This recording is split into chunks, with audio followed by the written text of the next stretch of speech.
kan won chi hlun MP lian lui ni achim mi bia kan ngai than to na lai mai he life athla liu hrim hrima khan a bia chim ni karak ngai mi ase I a bia chim mi he ngai tika hin alung takte in achim mi salai ti mi he hmu kho ase chu kho chan atu he chu chim char asa ko ati ve ruanga achim mi salai ti mi kha hmu kho ase hi achim na ka hin a bia point chu ICNCC in CC and chua na kong lung sao deuh in nga lo na kong chu kho chun nihin I kan ma kan deuh na ka alung a that lo na kong te ka van lak tar hi ban tuk in kan kal asia chun me pi kut chung a kan chi a tha deuh ti mi te ka advice ro na ban tuk te chu mi song kha van hu kho se chu kho chun an ma CB chung zonga an uk mi an lak che mi chung zonga me pi la ral kap chunga tha ten pe tle na tha a kho na ha khaban tuk te zong kha ro na pek na te kha avan lak tar mi kha se e hi achimi he e mani video ka van to than te ka hen phun dang an arut mi zon nan kho than sam han se la ni hin ni chin mi phun ni zaida kan ton timi kap ni thil he kan thai a hen tha bi ko chu cha chen ma he video he ka van to than na ase van ngai cheu ding khan kan ban som na dong na ka ke ma zong ni comment ka van pek be te lai alung gule mingala ba lu no nukun sechim bare to no ga lo u slang lian lwe ICNCC ye tababri le cha tababri phoi ban phit bare lu to no mix set ya si to no ani ne no so bo no achinga le lin ni bi phit bare so ka tin pya twa de sia u sitpen sing thang ye no 小型企业啥，我侬按了开路标数多的，天嘛，多里古比比松松，真能路，比论比巴呢，真能路也比论嘛，真能路中对你的那样也天经地义，多咩咩，我标多比撇的，对，真能按你那个咯，推对比咯，咩咩啥标下来唔是不，亲故眼眼多阿片。ကျွန်တော်တို့ရဲ့ချစ်ပင်နဲ့မှာဖြစ်ပျက်နေတဲ့အခုလက်ရှိမှာကျွန်တော်တို့ကြုံတွေ့နေရတဲ့အခက်အခဲတွေကတော့ဆရာစင်းထန်းနဲ့ဆရာအလကယ်ပြောတဲ့ထဲမှာတော်တော်များများပါပါတယ်ကျွန်တော်နည်းနည်းလေးကျွန်တော်ဖြစ်xuấtပြီးပြောချင်တဲ့အရာကတော့ဒီကျွန်တော်တို့ချင်းပင်နဲ့ကအစကကျွန်တော်တို့ပေါ့နော်တော်တော်လေးကိုICNCC ဆိုပြီးတော့ကျွန်တော်တို့ဖွဲ့စည်းလာတယ်အဲ့ဒီထဲမှာ ICNCC ထဲမှာCNF ရောကျွန်တော်တို့ကျန်တဲ့ပေါ့နော်ဒီနိုင်ငံရေးပါတီအနေနဲ့ NLD ပါတီနဲ့CNLD ပါတီပါတယ်နောက်ပေါ့နော်MP တွေပါတယ်နောက်ပြီးတော့ကျွန်တော် CDM မှာဒီ CSO တွေပေါ့နော်အဲ့လိုကျွန်တော်ဖွဲ့စည်းတဲ့အခါမှာဒါအလုံးတိကျပြတဲ့အတိုင်းပဲCNF ရကျွန်တော်တို့အကြောင်းမျိုးကြောင့်ကျွန်တော်တို့ ICNCC ကနေပြီးတော့ခွဲထွက်သွားပြီးတော့သူနေတဲ့ကျွန်တော်တို့ ICNCC ကတော့အဲ့ဒီ MP ဖွဲ့နဲ့နိုင်ငံရေးပါတီနဲ့ CSO နဲ့ကျွန်တော်တို့ဆက်လက်ပြီးတော့ဆက်လက်ပြီးတော့လှုပ်ရှားနေပါတယ်ပေါ့နော်လုပ်နေပါတယ်အဲ့လိုပဲကျွန်တော်တို့ကရှိလာတဲ့အခါမှာကျွန်တော်တို့အနေနဲ့အဲ့ဒီကလေးက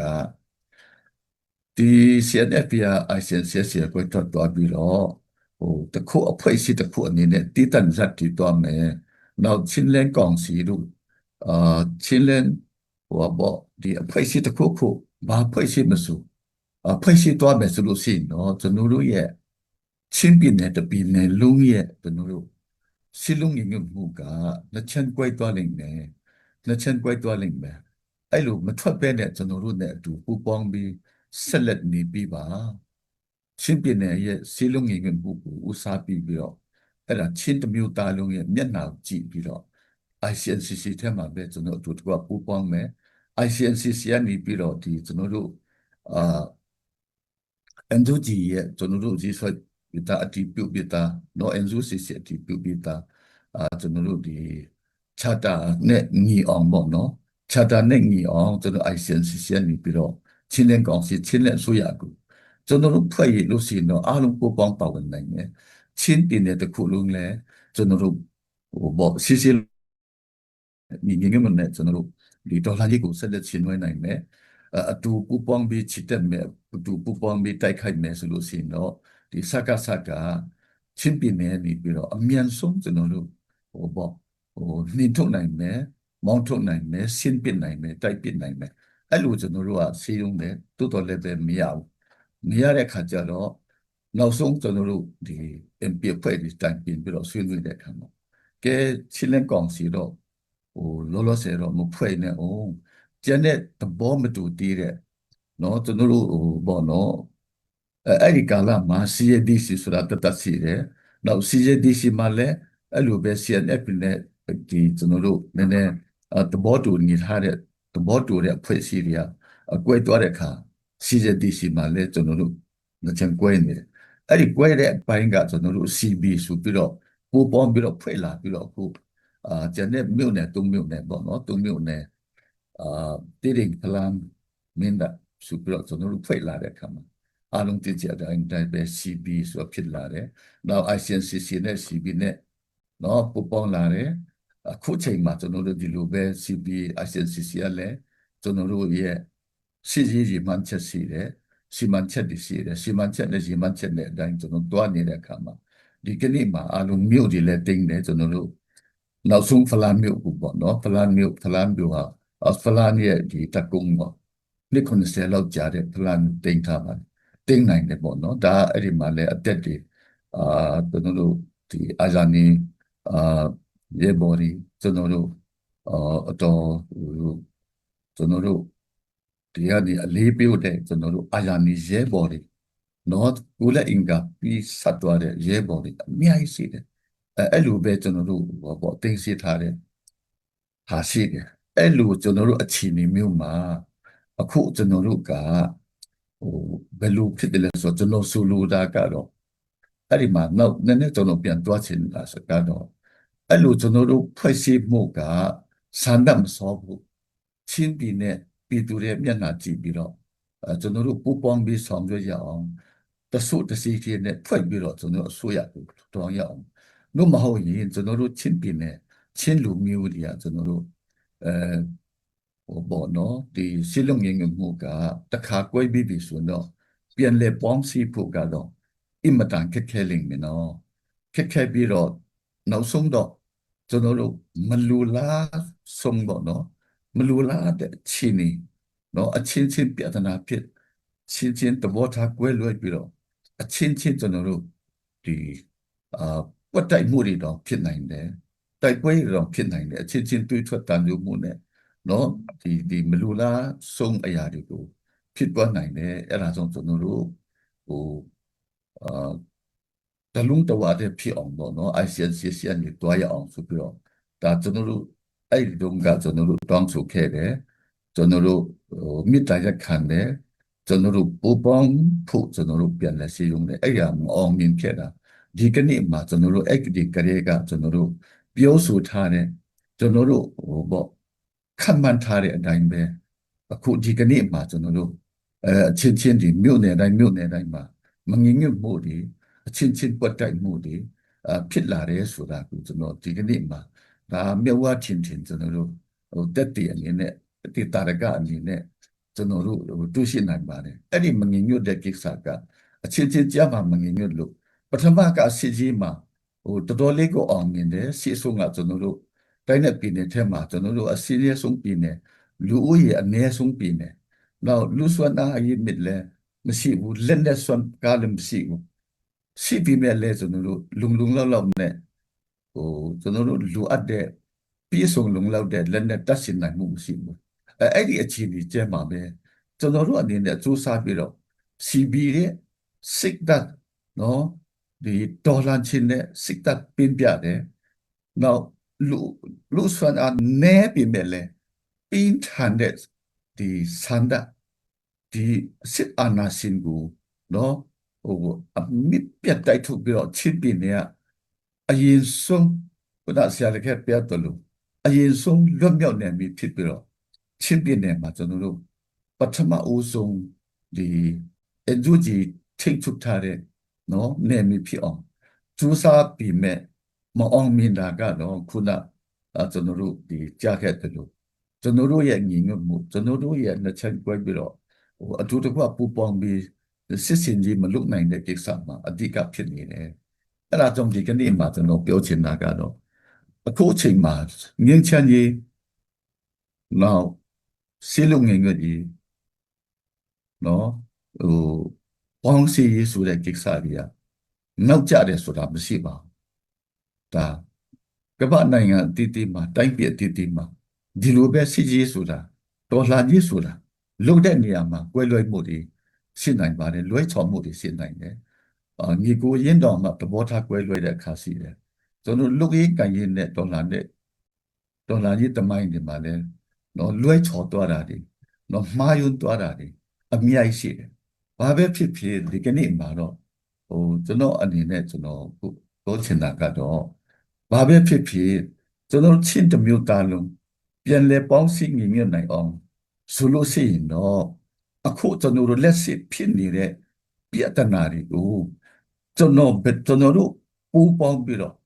ဘယ်လိုအဖြေရှာမလဲဘယ်လိုအဖြေရှာပြီးတော့ပြန်လဲပြီးတော့အဆင်ပြေအောင်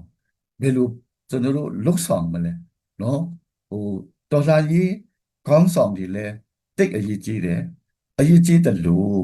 ကျွန်တော်တို့ရဲ့ဒီချစ်ပြည်နယ်ကရှိတဲ့ပြည်သူလူထုရဲ့မျက်နှာကိုလည်းကြည့်ဖို့လိုတယ်ပြည်သူလူထုရဲ့ဆန္ဒတဘောထားကိုလည်းကျွန်တော်တို့ကြည့်ဖို့လိုတယ်ဥစားပေးဖို့လိုတယ်ဘာကြောင့်လဲဆိုတော့ကျွန်တော်တို့ကလုပ်နေတဲ့ဟာကကိုတယောက်ထက်နာမဲ့ကြည့်ဖို့မဟုတ်ဘူးကိုချမ်းသာဖို့မဟုတ်ဘူးနော်ကိုကျိုး Okay, ika zona han ka ban stop ta lai heaven chim mi kha thlopa te comment ka ban pe ta lai tuan deu a cha katil mi chang chu katil mi a chen tin da ka ti sia chon ICNCC in CCN chu mi chu kan pa kau tia kalak tar chu kan pa na alak na chu effort handing in kan lai rel mi ni khan o thil kan tu mi hi adiklo athalok ti mi kha proof alang tarna cha security khan karak tilbal e nan phu ko lai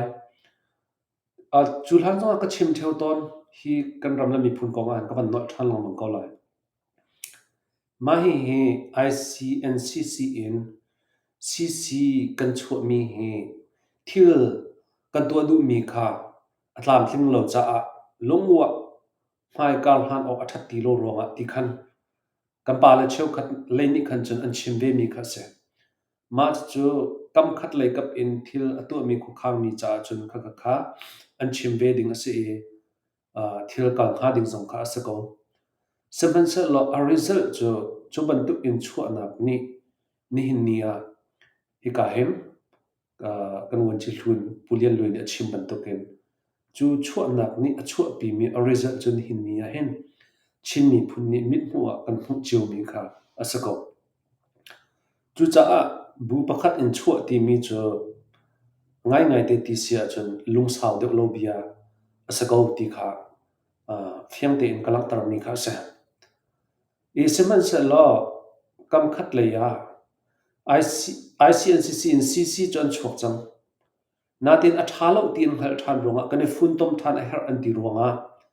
fun tom than nak ding lam an kol Mizoram kampalan ha zong ni fun tom nak ding lam phun kan khan pia Julio a CDF hol ngau kha CNDF ni afaka mi kha ma kha lam akal ning dan asalo CC timi CNC timi channel kar kan hlan chu ma ko liwa zero nga da ruarem nak kan kol liwa kan du ko sia chen hi thil kan tua ma thil le adik amhan mi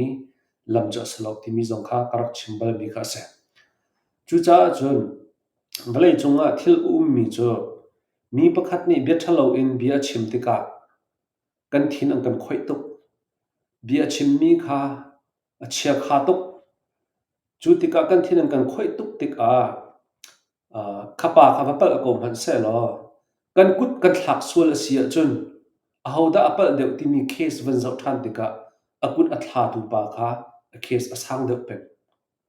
khapa khat be chai ase ko ama khan napal tia atla peng mi thil ase blai chung thil kal dinga US ram zong han rian ton na ka mi pakhat nen ti na ka na kut va thla man zaitluk in bitchia khan an tu an ti zonga na kut na thla ka sia chen nang ma pal ase ko lai chu cha chung ka ban chim du mi chu CC ni ICNCC in arak chu tak te ka han apal ti mi ke ma ka hu nu jan fiang te ka chim ngam mi ka se sanatan athalo on ti ronga ro rem na kha an ma la si kho tok in an kol than liu a khaban tuk in CNDF ni hol ngoram CDF avaka than mi kha action avan lak mi kha phunang kan chima chan kutum avan thak mi kha ma kha apal deu that case angan deu mi ase chu cha chan zaida apal deu ti tika hin asham mathok e thil chok mi na an hin a hnunga avan chok mi action thak na khe case alien deu zungzal ti mi kha van lak tar ka van du than mi kha se hi zona hen chu cha chun hi ka zona hen CNDF hi an pal deu ko ti mi kha fiang phai te in van chim le van lak tar than ka du i ka van chim du mi chu phai le ya lungrol na kan du sia chun zaitin da tha de in lungrol na kan kol lai kan ton mi thil he experience a sako se ti mi kha van chim nol ka du mi ase kan ton mi thil he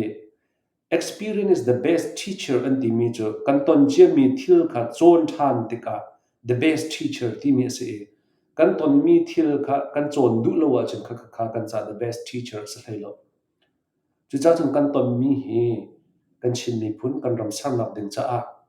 CC le sia CB le sia the best teacher sa ding in kalhan izom na city mi he hi ka zon te hen ban tan ka ban du mi se sila abia kan mangai than na lai 做冇步，古一派是古派是特古特别，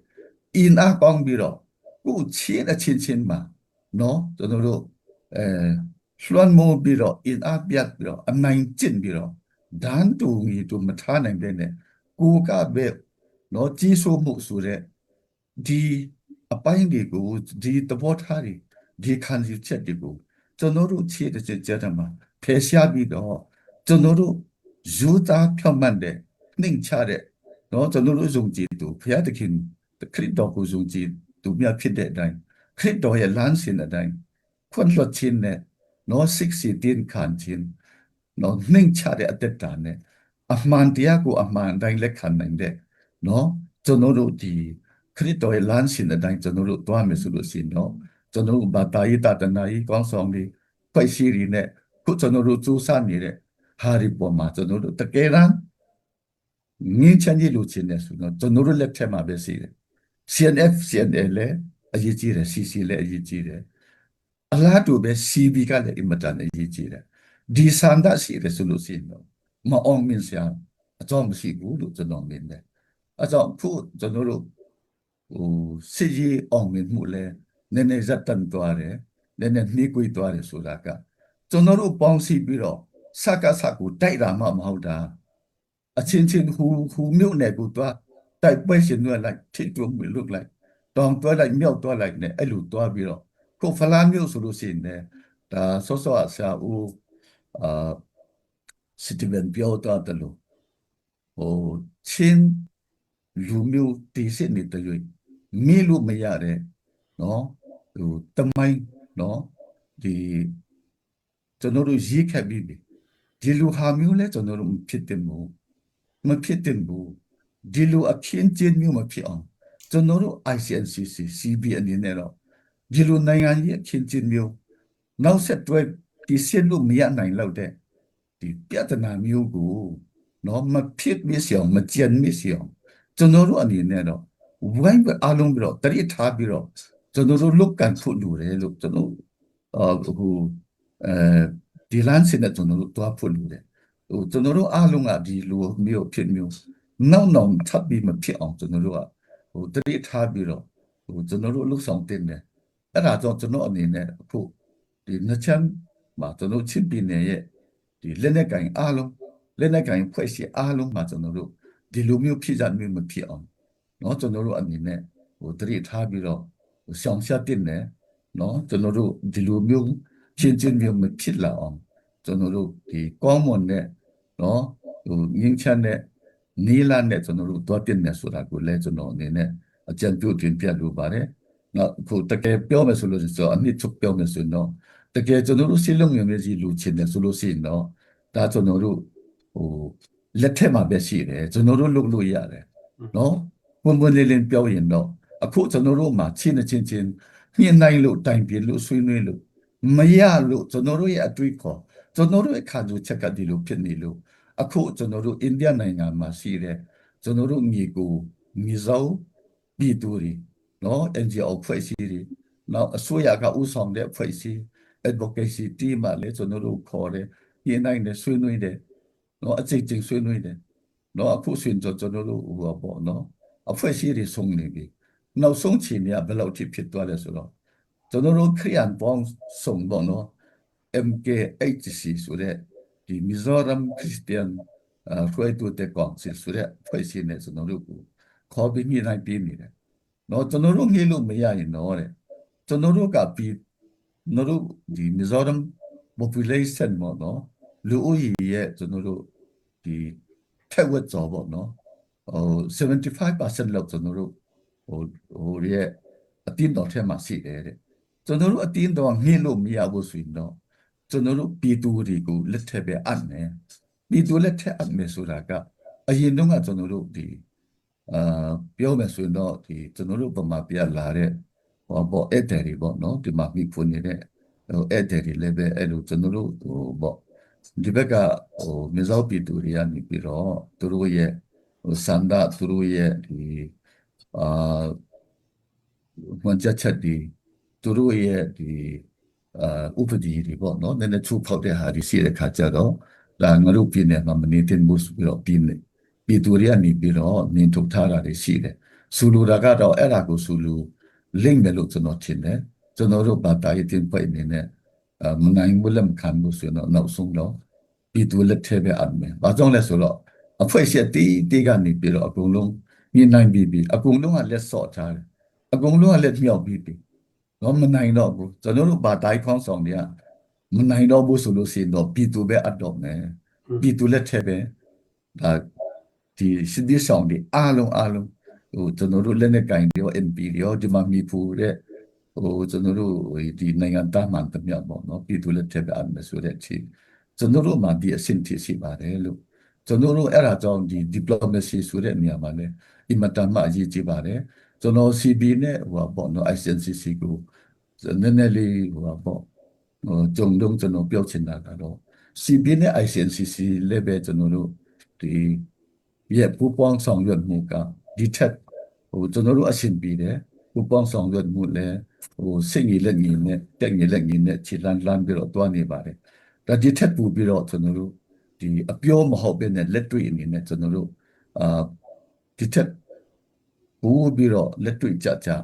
ပူပေါင်းဆောင်ရွက်ဖို့လိုတယ်စစ်ရေးနဲ့ကျွန်တော်ဆိုလိုတာကစစ်ရေးနိုင်ငံရေးနဲ့ balance ဖြစ်ဖို့ကျွန်တော်တို့ညှိနှိုင်းပြီးတော့နော်အဲ့လိုတွားဖို့လဲကျွန်တော်အရေးကြီးပါတယ်လို့ကျွန်တော်ဆိုလိုပါတယ်။ဘာကြောင့်လဲဆိုတော့ဟိုပုံမှန်လင်းပြောမယ်ဆိုလို့ရှိရင်တော့စစ်ကြီးအရာဟိုငင်းချမ်းကြီးကိုဖြည့်ဆင်းဖို့စူးစမ်းနေတာကျွန်တော်တို့နော်ဒီရှင်းနေတယ်လက်တွေ့ငင်းလို့မရတဲ့အခြေအနေမှာစစ်ကြီးနဲ့ဆိုကျွန်တော်တို့ငင်းချမ်းကြီးရတော့ဘယ်လိုနဲ့မှရနိုင်မှာမဟုတ်ဘူးစစ်ကြီးတစ်ခုနဲ့ကတော့တစ်ဖက်နဲ့တစ်ဖက်မှာမဆုံးနိုင်တဲ့စစ်ပွဲပေါ့နော်မပြေဆုံးနိုင်တဲ့စစ်ပွဲပဲကျွန်တော်တို့စီလျာပြီးတော့ကျွန်တော်တို့ဖြစ်သွားနိုင်တယ်အဲ့ဒါကြောင့်နိုင်ငံရေးအရတော်လည်းကောင်းတန်တမာနည်းအရနဲ့တော်လည်းကောင်းကျွန်တော်တို့တွားဖို့လိုတယ်ကျွန်တော်တို့စစ်ရေးနိုင်ဖို့se ka zona van chimnia khana point pani pakhat le pakhat kal laka ipe tle nak dinga khan si hi le tan taman yi ya thimi zona khan se chu kho chen me pi ku chunga rian pe har na kong chimni ka ma me pi ku chunga rian pe har na kong chimni ka luan chi mi chana kan pa Reverend Dr. Stephen Trekio zone rak chimbal mi chu a ho man ni me pi ni ta you win in official in an kan thrui tu an si dia khat mi a ho man kan lo ti mi kha fiang fai te in rak chim mi se mak kha bedik bimhan ase chu cha chun kan ral kap na hi ral veng tu an se nun nak ape mi an si cha khan kan upat na ok ase kan ti za na ok ase kan bom chan na ok ase kharual rol in khan khatalong an khan mepi ni hin kan ru ading zong kha aza lo e her asia chun adong na ka chun mepi kuchunga zeipo he mepi ni zeitin pok in thil he kan mer kho kan tu kho ko ti mi lungput zong khe kan ne kho ding kha abapi ngai ni hin ni chana kan pa la po ne khuan khan lai em rel e ra ka pasani sicilian sia civilian sia an lai rel min kho khan mi an tlam man thlin kho lo sia chun adong na ka chun mepi ni kan khan a hau mi kha sako chu zeida si ni hin ni chana democracy khel choma mi kan se kan ram tha se ti du mi kan se chu cha hroi tu ni tlang tlak kho lo sia khan chon mepi ni nan ma theng men te he chinram cha chawza tia khan mi official zo an suri lo chu cha mepi ku chunga mai adong na ka chun a umi hi torel kho lo wa chun mepi ni betak te in ro a her mi issue asetimi zong kai ka hen bantan chi kadu chu kho chun ni hin ni ka kan hlan nap tiang zau te ka hen si yi leitun hen ka kan hlan de mi kha alang ri hini hin chun ruaram na cha longwa phak tar kholai lo atlin tar kholai lo chin mi phun jo pengtlang tribalism khoru anakin fak tuk in anung ri mi kan se chu cha chun mi pakhat khat chung khar teman ke itha non na om se chun ka zaitik mana kan thinlung adai kholo ding mi ka se kalesa che to adu mi kha kan se chu cha chun apeng an atla zaitik mana adai lo ding mi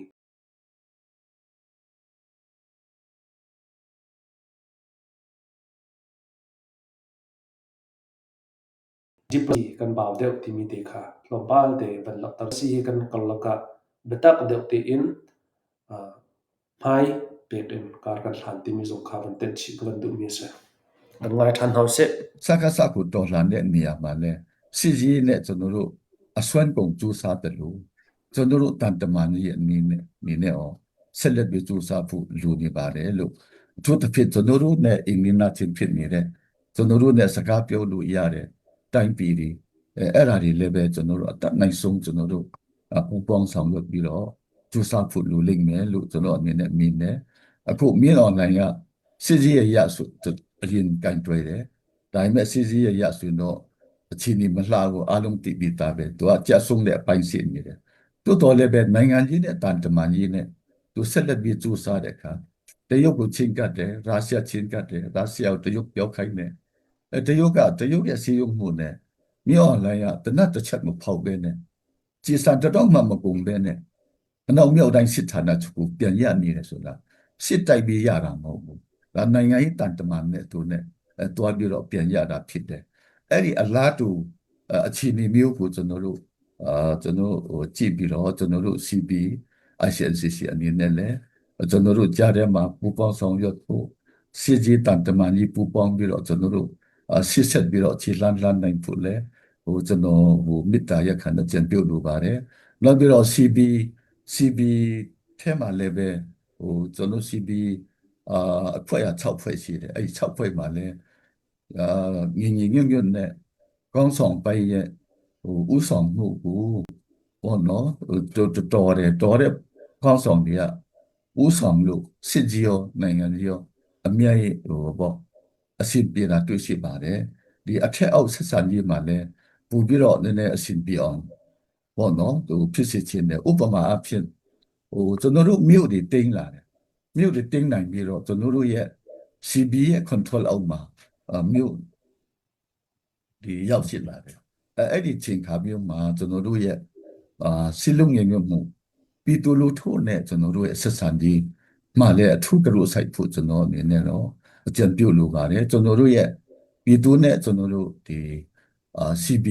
တပ်ဖွဲ့ဒီပေါ့နော် CB တပ်ဖွဲ့ဝင်တွေအခုကျွန်တော်တို့ပေါ့လေးမြို့နယ်ရှိတယ်အဲ့ဒီမြို့နယ်တွေမှာလည်း ပူပြီးတော့စစ်စစ်လုံးလုံးမြင်လို့နဲ့ပြည်သူနဲ့လက်တွဲနိုင်ဖို့လဲပြည်သူနဲ့တသားတည်းဖြစ်အောင်ဘာသာမှမထွက်အောင်ကျွန်တော်တို့ငြိမ်စိတ်လေးနဲ့ကျွန်တော်ထင်တင်နိုင်ဖို့ဘာကြောင့်လဲဆိုတော့စစ်စစ်မှာကျွန်တော်တို့ကာကွယ်ဖို့လိုတယ်လုံခြုံအောင်ကာကွယ်ဖို့လိုတယ်လို့ပြည်သူတွေရဲ့နေထိုင်ရေးမှာလုံခြုံနွေးထွေးနဲ့သူတို့စာဝတ်နေရောသူတို့ရဲ့စိတ်ဓာတ်ရေးရာရောသူတို့ရဲ့ကျန်းမာရေးပညာရေးတော့စီပင်တရားရေးဆက်အရာမှာကျွန်တော်တို့ကတာဝန်ယူလုပ်ဆောင်ရတဲ့အခါမှာကျွန်တော်တို့ CBICNCC မှာအလုပ်တိကျတဲ့အတိုင်းဘယ်တိုင်းပြည် ka ka zon te khan avan dir tar ta lai a cheu khat ni chun a an ma cd pol cha avan thlor ngai na e ti zon khan kan ro kho men se upa pakhat ase me phim pakhat hrui tu pakhat bo chen mi pakhat ase e a chim mi he adik tuk mi ase e an ren tuan tu an kutang mi an ral ka pol an si bantuken kha bantuk kha thazang kam khat la ya pek phim rim kha her mi ase kha anu ni te in thazang avan pek mi na se kam khat la ya cb area chunga zai thil da chunga chang ti mi zong he amu tuk ve ko lai amu tuk lai chu cha chen kam khat la ya thazang apek bantuken kam khat la ya he ka zon ti hen ra rin na te zong he avan chin mi te he van hu kho ase hirarin na chin mi te achunga zai da ai do lo mi te ti mi zong ka amu pa mi lai chu ronga ra ring te zo do de te in mi le ra ka kalaka hen torel kho palak kho kalhan kho ezon tau si ti mi zong kha upa pakhat diam honin kapni chot in for fear na pia avan chin mi ka mu kho ase silangai than nau se တဲ့နိုင်ငံကမှကူညီမှုရခဲ့တာမဟုတ်ဘူးကျွန်တော်တို့ဟာကျွန်တော်တို့တဲ့အခုမနေ့ဒီမနေ့ကျွန်တော်တို့ပြန်မှာတော့မနေ့ပေါ့နော်ဒီလိုကျွန်တော်တို့ဒီ CLF ပေါ့နော်ဒီ fundraising committee ဥက္ကဋ္ဌနဲ့ committee ဝင်ရဲ့စူးစမ်းပန်းစားနဲ့အနစ်နာခံမှုပြီးဆက်မှုနော်မမောနိုင်မပန်းနိုင်ပေါ့နော်စူးစမ်းမှုကြောင့်ကျွန်တော်တို့ရနိုင်တဲ့ဟာလေးပြီးမိဘပြည်သူတွေရဲ့ပန့်ပိုးကူညီမှုလေးပဲရှိပြီးတော့အဲ့ဒါနဲ့စစ်ကြီးလဲအဲ့ထက်ပဲတော့ပြည်သူထက်ပဲကျွန်တော်တို့ရဲ့ဒီပြည်တွင်းပြည်ပမှာရှိတဲ့ကျွန်တော်တို့ supporter ရဲ့ပန့်ပိုးကူညီမှုနဲ့ပဲလှုပ်ရှားနေရတယ်အဲ့ခါတော့စစ်ကြီးမှာလည်းအများကြီးလိုအပ်ချက်အများကြီးရှိတယ်ပြည်သူထက်နောက်စောစောကျွန်တော်ပြောတဲ့ဒီဆောက်ရေးမှာလည်းအများကြီးလိုအပ်ချက်ရှိတယ်အဲ့လိုအပ်ချက်တွေရှိတဲ့ခါကျတော့တခုမြတ်ပြီးပြောချင်တာကခုမြန်မာနိုင်ငံအတွင်းမှာတိုင်းနဲ့ပြည်နယ်အတိအကျမှာပေါ့လွတ်မြောက်နယ်မြေရှိတယ်မလွတ်မြောက်ပြည်မဲ့ကိတ်တွေထားပြီးတော့ကျွန်တော်တို့မိဘပြည်သူစီအနေပြီးတော့အခွန်ကောက်တာတွေရှိတယ်နောက်ထောက်ပံ့ကြီးတွေပေါ့နော်အလှူငွေတွေကျွန်တော်တို့ခံယူထားတာတွေတောင်းခံထားတယ်လို့ပြောရမှာပေါ့နော်ဘာပြောအဲ့လိုတွေရှိတဲ့ခါကျတော့တချို့နေရာတွေမှာအရှင်ပြီးပြီးတော့မိဘပြည်သူတွေနဲ့အရှင်ပြနဲ့ကျွန်တော်တို့တွားနိုင်ခဲ့တော့လေတချို့နေရာတွေမှာမိဘပြည်သူတွေကစိတ်ညစ်ပြီးတော့ဒါလွန်အားကြီးတယ်ဒါမိဘပြည်သူတွေရဲ့လေကျွန်တော်တို့ဘဝဘာမှအစီပရအရှင်ပြေတာမဟုတ်ဘူးစားဖို့တောက်ဖို့တော့မှအနိုင်လမ်းပန်းဆက်တော်ကြီးခက်ခဲတယ်ပိစုမှုတွေစကားစအများကြီးလို့တဲ့ကြားတဲ့အနေကျွန်တော်တို့ဘဝအသက်ရှင်နိုင်ရေးအတွက်ရုန်းကန်နေရတယ်ဒီကြားထဲမှာပဲဒီကျွန်တော်တို့ဒေါ်လာလက်နဲ့ကင်တွေကထပ်ပြီးတော့ပြည်သူတွေကိုဒုက္ခပေးတယ်နစ်နာအောင်လုပ်တယ်ထိခိုက်အောင်လုပ်တယ်အဲ့ဒါလည်းပြန်ပြီးတော့စဉ်းစားပြည့်တင်တယ်ဆိုတဲ့ပြည်သူတွေရဲ့အတန်တွေလည်းကျွန်တော်တို့ကြားနေရတယ် online မှာရောနော်အမျိုးနော်အဲ့လိုတန်ကြားနေတဲ့အခါကျတော့အဲ့ဒီကိစ္စလည်းပဲကျွန်တော်တို့ဒေါ်လာရဲပေါ်တွေအနေနဲ့လည်းပြန်ပြီးစဉ်းစားပြီးဖို့လိုတယ်တကယ်လိုအပ်တယ်လိုအပ်လို့ဒါတွေကပေါ့ထိုက်တဲ့ဟာလုပ်တာဖြစ်တယ်ဒါပေမဲ့ပြည်သူတွေရဲ့စိတ်မှာပေါ့နော်စိတ်ပြတ်လောက်အောင်စိတ်ကုန်လောက်အောင်သူတို့စိတ်ဆင်းရဲလောက်အောင်မလုပ်ဘဲနဲ့အတတ်နိုင်ဆုံးတက်ညာနဲ့အရှင်ပြအောင်လုပ်လို့ရှိရင်တော့ပြည်သူတွေရဲ့ထောက်ခံမှုက ကျွန်တော်တို့ဘက်မှာအမဲရန်ရှိနေမှာပဲကျွန်တော်တို့ကဒီဆက်လက်ပြီးတော့တွားရမယ်ဒေါ်လာရေးခရီးမှာပူပြီးအရှင်ပြေမှာဖြစ်ပါတယ်လို့ကျွန်တော်အဲ့ဒါလေးတော့ကျွန်တော်ကြံပြုတ်ခြင်းတယ်အကယ်၍များပြည်သူတွေကသူတို့လည်းတော်တော်လေးဟိုပေါ့နော်အတိုင်းနဲ့ဟိုအတာတစ်ခုနဲ့မဟုတ်ပဲနဲ့လွန်အားကြီးတယ်ဒီလူတွေတော့ကျွန်တော်တို့ဆိုတဲ့စစ်ပြတ်တဲ့ဟာမျိုးနဲ့မထောက်ခံတော့ဘူးကျွန်တော်တို့တော့ကပြည်သူမပါတော့ဘူးဆိုရင်တော့ကျွန်တော်တို့မှာတော်တော်လေးကိုအခက်အခဲရှိမှာဖြစ်ပါတယ်။နောက်တချို့နေရာတွေမှာဘယ်လောက်ဖြစ်တယ်လဲဆိုတော့ကျွန်တော်တို့အချင်းချင်းလည်းမငြင်းညွတ်ဘူး။နော်တိုက်ပွဲတွေဖြစ်နေတယ်။နောက်စကားဆက်နေလည်းကျွန်တော်တို့တိုက်ခိုက်နေရတယ်။နော်အဲ့လိုဖြစ်နေတဲ့ခါကျတော့ပြည်သူတွေကဘယ်လိုနေထိုင်ရမှန်းတော့မသိတော့ဘူးသူတို့မှာစိတ်ပြတ်နေတယ်။ဒီထက်တော့ဒီလိုမျိုးအခြေဒီဆိုကြီးဘဝပြတ်နေတဲ့တိုင်းပြည်ဖယိုဖယဲဖြစ်မဲ့အစားတော့စကားဆက်တဲ့အောင်မှာအေးအေးစစ်စစ်နေပူကောင်းတယ်ကျွန်တော်တို့အဲ့ဒါပဲပြန်တန်းတာတယ်ဆိုတဲ့ဟာမျိုးအဲ့ဒီအခြေအနေမျိုးမဖြစ်အောင်ကျွန်တော်တို့လက်နဲ့ကင်တွေကျွန်တော်တို့အထုပ်ဖြစ်တော်လန်တဲ့ကျွန်တော်တို့တော်လန်ရေးဖွဲ့စည်းရကျွန်တော်တို့ကိုယ်တိုင်ကျွန်တော်တို့တရိထားပြီးတော့ပြည်သူတွေရဲ့အတန်လေးကိုနားထောင်ပြရအောင်အဲ့ဒီ se ka zon avan chim hi bapi tukmia se kap ni kanral kap na hroi tu na ne batak te in ru nga ding mi cho kan ti kho pet ti in chol chak lo in kan ma du ningin se ti in kalpi lo in zaitin da kan ram la kan mi phun cha athalai atha biklai thi mi he kal han a ha chuti kal han lo in ma du nak long thin ding in izum peng asia chun atu van chim bang khan kan me pin ha ni min online kut tanga chul hani ra ka ukna kut tang ne anuam de atha de ti mi he kan hlam kho men mi ka se a hlam ni man he kan chang men lai ni hin ni chana hem chu ban tuk kan hlam asia chun chu me pi mo asalo chu hlam nak ding dir hunin ru na sia chun kan ra kap ni na to sar na thongin me pi kan hangam ti lo ronga chu ru na cha chuak ni salai chu cha chan chu ru na cha chuak na halo kora sham uk na tang kha kan tan than na halo kan ra kap na tuan bo batak te in nan ngai ti mi te kha hi ka hona hen ban thai than dinga khan pulian luan na chimmi chunga hen ban remind ka ban du chin ve mi se chimmi tha tok ခြေဒီမျိုးစူးစူးဝါးဝါရောက်မသွားအောင်ပြည်သူနဲ့ကျွန်တော်တို့လက်တွဲမဖြုတ်စရန်တော့တရားမှတရားရခိုင်မှုထောက်ခံမှုအပြည့်အဝရအောင်ကျွန်တော်တို့အနေနဲ့လည်းဆက်လက်ပြီးစူးစမ်းကြရအောင်အဲ့ဒါလေးလည်းပဲကျွန်တော်မေတ္တာရက်ခံချင်ပါတယ်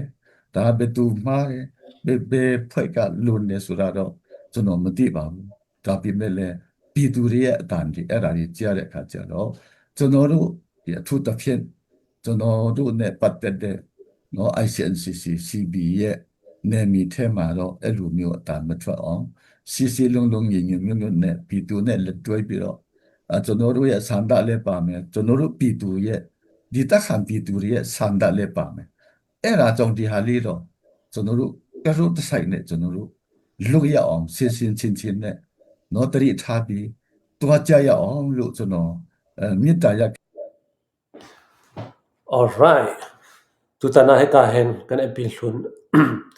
pulian loi ne achim mi he overall in zau ti ka hen atha di ti kho se achim mi tha abya chim mi zong he ira ring e bia chim mi zong an ma cb cha zong ra rin na achim chukho chun amma cb cha long salong kan ma the whole chin ranga zaitin da atha bik lai ti mi ru ana kan khan tu ta na han achim mi se achim mi zau ti ka minung chutlam tling lo mi kan se asana den achim mi zau ti ka hen thil thalai pan in hen ve kan mi phun dot nak tak tak he achim mi he phu kho se chu cha chen ma he arak chim mi he life thla lewa rak zau na ten kalunga ngai tu ta na hen ngai ri lo mi zo ne kan ban ngai than dinga tin khan chon achim mi he bia tan na ngading cha tin khan life chu kan chim ban tu na tlaw than lang mong mi si cha khan abia tan ding he ka hen record ka ban tu du than nak songa se e phung lu ka mi chu mi pakhat ni an thlen kho asia chun an thleng tu mo ase ti ase ruada kate saman sa la avoi ni na an thlen kho thana sia chun ama pal sa ti lo nang ma pal sa chang ti se chu cha chun ka ban chim du ve mi chun hin ni chana cb kan sia cc kan sia menung kan si cha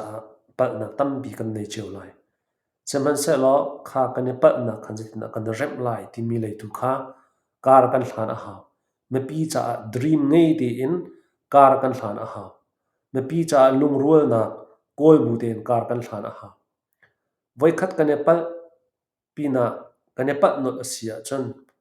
kan ma mo asa chang lai ti mi he kan ne fian chik chak a ha kap ni chu cha chun pa hin hum hai le ya kar kan thlan na ka hen pal not na ha lo mi phun la ram do tu tak tak nan si ban to kan hen kar kan thlan pek sham ko ti mi kha ban chim ka du e ta hen pulian loi zong he ko pat achim ni atha to khring ran ti mi ti kha adok na ka ban chim ka du tam pi ka lom